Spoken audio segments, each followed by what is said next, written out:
Hall urban کی کتاب ہے لائفس گریٹسٹ لیسنز اور 20 things I want my kids to know, جس کا اردو ترجمہ محمد احسن بٹ نے کیا ہے، زندگی کے 20 عظیم سبق۔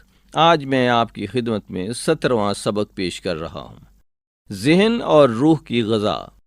ڈاکٹر کول تھیوروسین کا کہنا ہے، صحت کے لیے ذہن، جسم اور روح کا متوازن ہونا ضروری ہے۔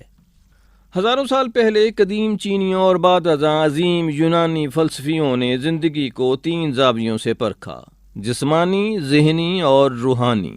ان کا کہنا تھا کہ جب ہم ان تینوں کو متوازن رکھنا سیکھ جاتے ہیں تو ہم زیادہ بہتر انداز میں جیتے ہیں۔ موجودہ دور کا مسئلہ یہ ہے کہ لوگ کسی ایک یا دو کے سہارے جینے کی کوشش کرتے ہیں۔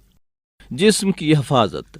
جسم کی بناوٹ اہم نہیں ہوتی، اصل اہمیت جسم کی مضبوطی کی ہے۔ اس مقصد کے لیے متوازن غذا کھانا ضروری ہے۔ ورزش کرنے سے جسم مضبوط ہوتا ہے اور ہم زیادہ دیر تک کام کرنے کے عادی ہو جاتے ہیں۔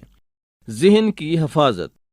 ایرون جی ہال کا کہنا ہے کہ ذہن باغ کی طرح ہوتا ہے، اس کا خیال نہ رکھو تو جڑی بوٹیاں اگاتی ہیں۔ جسم کی طرح ذہن کو بھی صحت مند رہنے کے لیے خوراک اور ورزش کی ضرورت ہوتی ہے۔ ذہن کی غذا ہے اچھی کتابیں، فکر افروز تحریریں اور سنجیدہ ٹی وی پروگرام۔ ذہنی ورزش۔ ذہن کی ورزش یہ ہے کہ منفی خیالات کو ابھرنے نہ دو اور مثبت خیالوں کو ذہن میں زیادہ سے زیادہ جگہ دو۔ روح کی حفاظت۔ جسم اور ذہن کو سمجھنا آسان ہے، لیکن روح کو سمجھنا آسان نہیں ہے۔ روح کو سمجھنے کا وسیلہ مذہب ہے، چنانچہ تمہارا مذہب کوئی بھی ہے، اس کے بنیادی اصولوں پر عمل کرنے کی عادت اپناؤ۔ مکمل بنو۔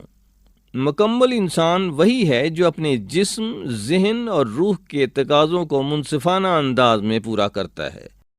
مثبت سوچ اپناؤ، مثبت اقدار پر عمل کرو۔ اس کتاب میں دیے گئے تمام سبق ذہن نشین کرو اور ان پر عمل کرو۔ اسکاٹ پیک کا کہنا ہے، روحانی اعتبار سے سب سے زیادہ ترقی یافتہ لوگ وہی ہوتے ہیں جو زندگی کے ماہر ہوتے ہیں۔ اظہر نیاز کو اجازت دیجیے۔ اللہ حافظ۔